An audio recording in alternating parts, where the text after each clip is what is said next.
Welcome again, brothers and sisters, to Yahweh's instruction. We're here at Yahweh instruction. As I always say, I try to do and say everything according to the scripture as it is written.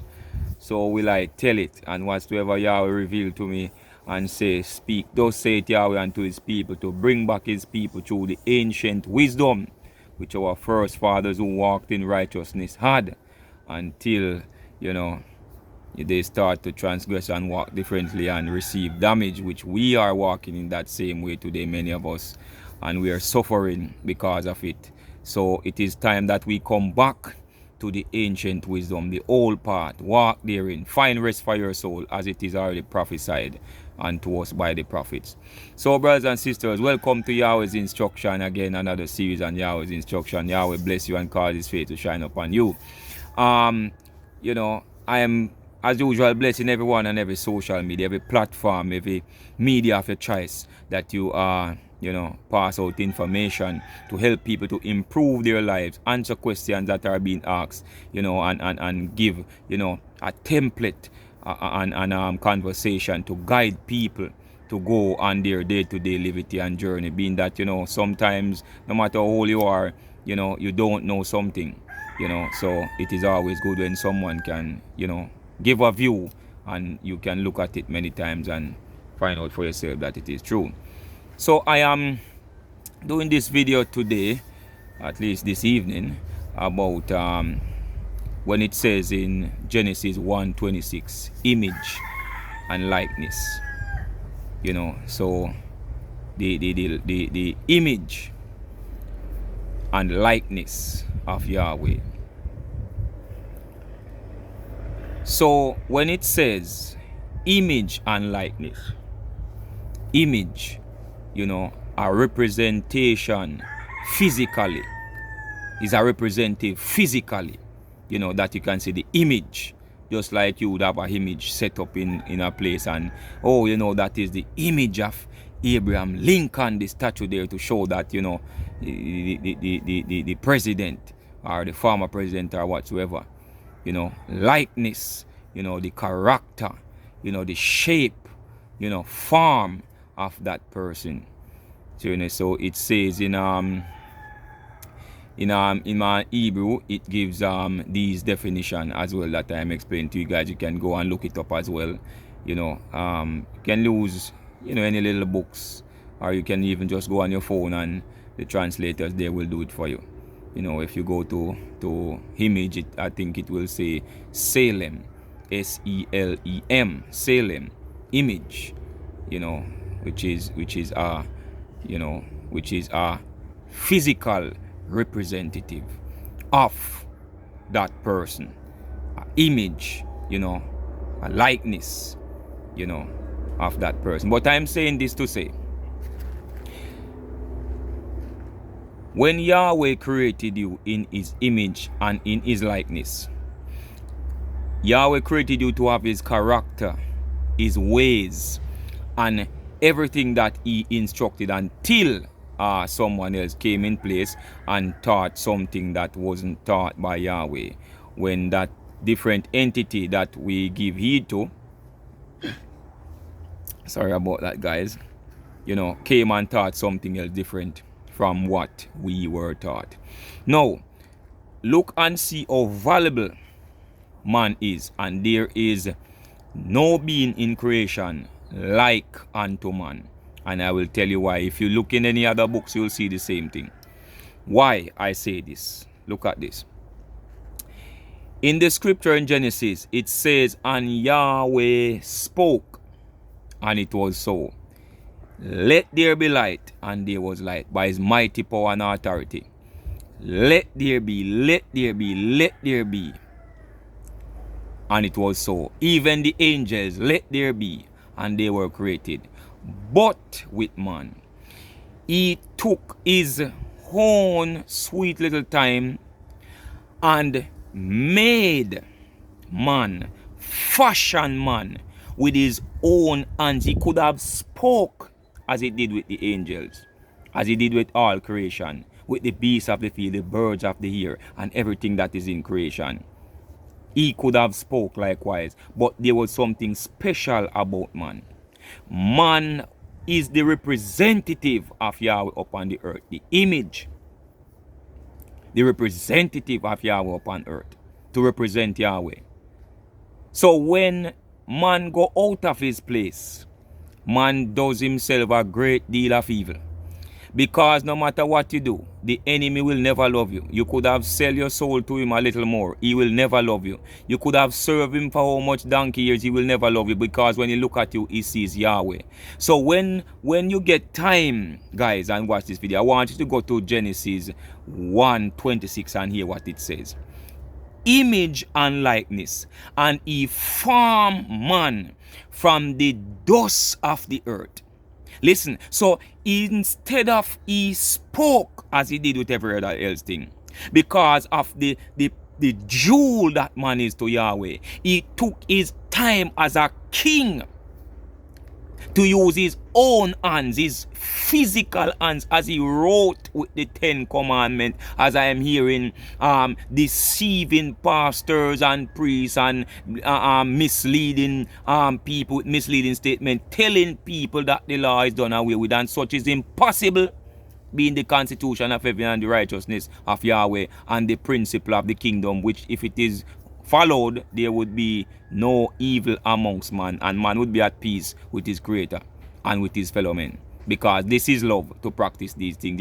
If you hate, you will not keep the commandment. So because of it, then that same Exodus 20, which we are saying that is the Old Testament done away with. If you search from the beginning of the book to the very end, that is all it commands you to do, and put Yahshua at the head, which is the principal and the governor of the people, and by his righteousness we are preserved. So when we stumble, and the immediate that should destroy us, it don't destroy us. But I will go on that next time.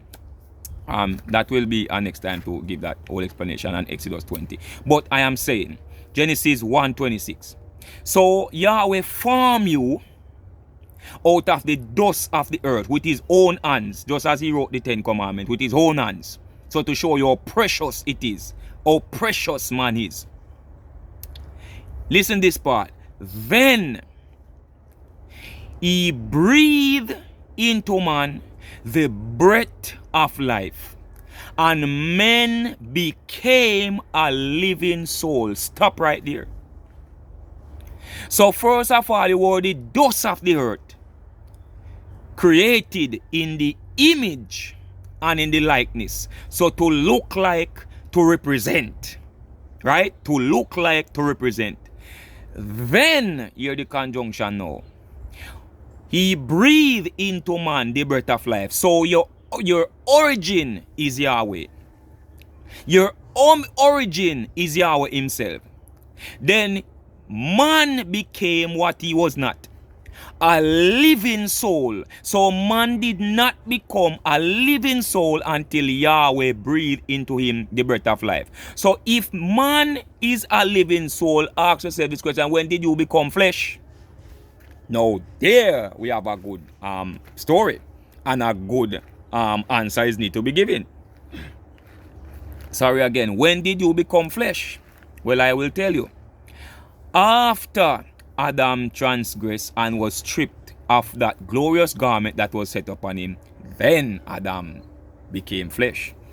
That's when Adam was stripped of everything, stripped of his glory, stripped of the image of Yahweh, the likeness of Yahweh, the glorious light that rested on him, that glorious body like the angels. As Yahweh said, he created man just a little lower than the angels. And then it is also prophesied in Timothy, and it says, and then he shall be as the angels. What is the angels' likeness? The angels, we know they can manifest themselves physically and then just fall back in the spiritually at will. So what was man before he came to this limited state that the devil brought him in because of envy?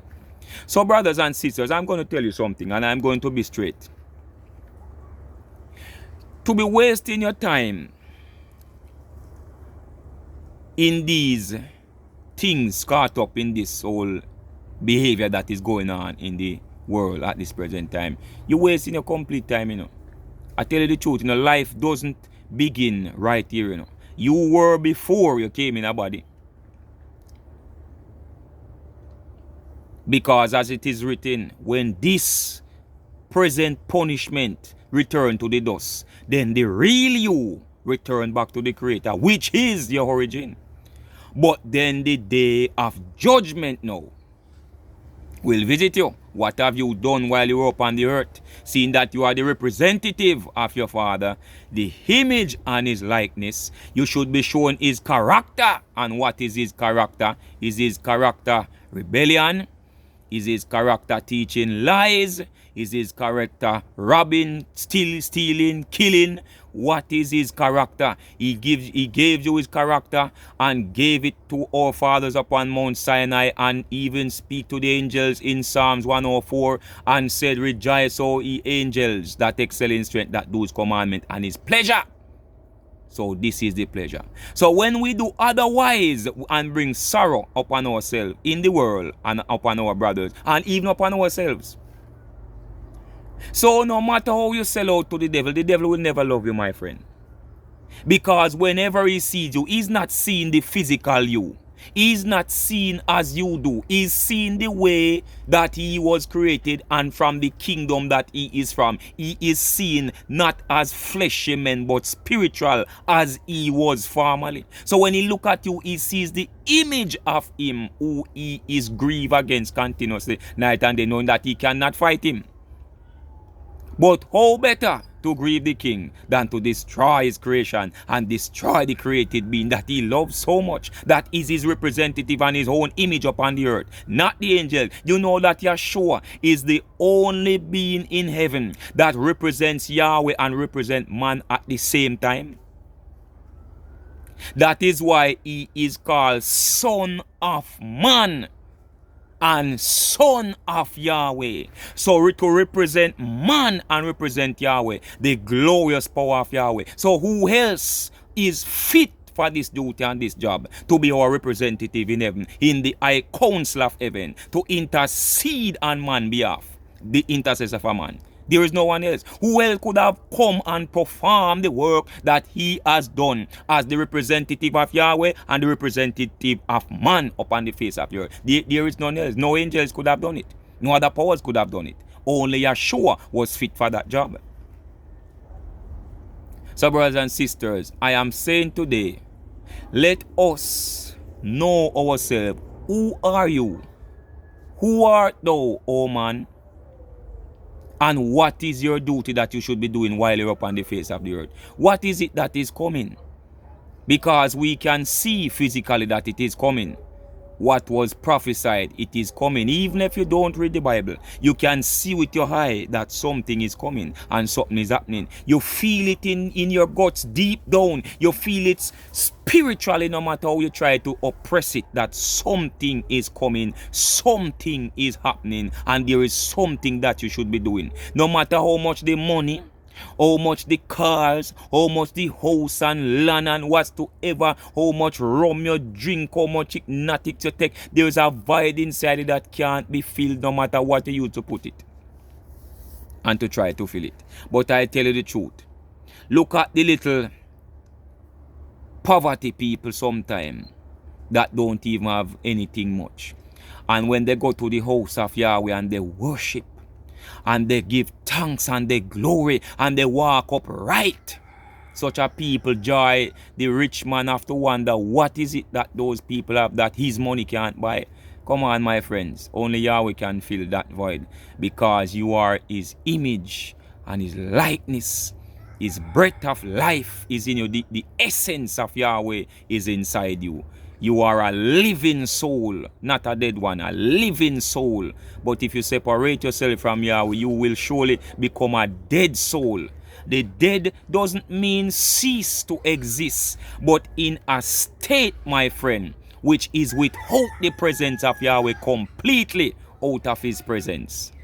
And such sorrow and such pang, it has never even been heard of, much less to be in record.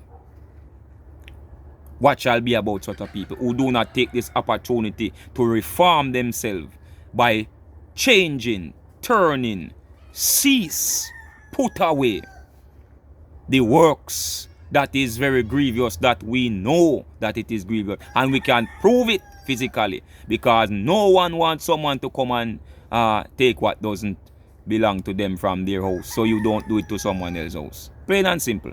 If you stick yourself, you feel pain, you know that it hurts, don't do it to someone else. So that is already built in inside of you. So we know when we're doing something wrong. So you can prove that, you know, it is distasteful to you, so it is distasteful to someone else.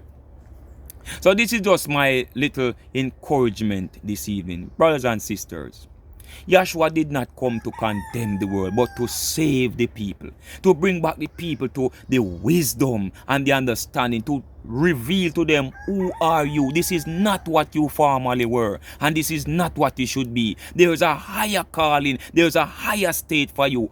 Come back, because I am coming back. My Father is sending me back to hurt again, but not this time to save, but to give the reward. And whatsoever that you do, that is the reward I will have to pay you for. And there is no hope in the next one after this. When you come out of this physical, after all that is done, there is no hope for you. And there's a time coming when you will be in the physical, and there's no hope for you if you don't reform yourself. So whatsoever you sow, that is what you reap. We hear the proverbs of the older people of their time. So, brethren, know yourself. Who are you? You are so beloved. There's a price that was paid for you, and you are so valuable. Not even the angels of heaven can compare, for they were not created in the image and likeness of the King, but we were his representative upon earth, his likeness. So let us take our place, take our position, obey our Father's voice, obey our King, carry out the divine command that he has given us, and practice the constitution of heaven and teach men to do so, as it is said in Matthew 5:17. Yahshua have not come to change these things, but to establish them until heaven and earth pass away. Not one little smallest part of the letter shall in no wise pass, until all be fulfilled, brothers. It shall not pass. So please, brethren, let us do not take these teachings that people put out and talk to us to change our ways and reform, saying that they pretend as if they're more righteous and they this and so and so and so. We know those kind of peoples are gain and naysayers. We know that they would have come because Joshua told us of them. But for you, brothers and sisters, that you know, you feel deep down in yourself that something is wrong. You look in yourself and know that something is wrong. You want to change. Speak to your Father. Cry out.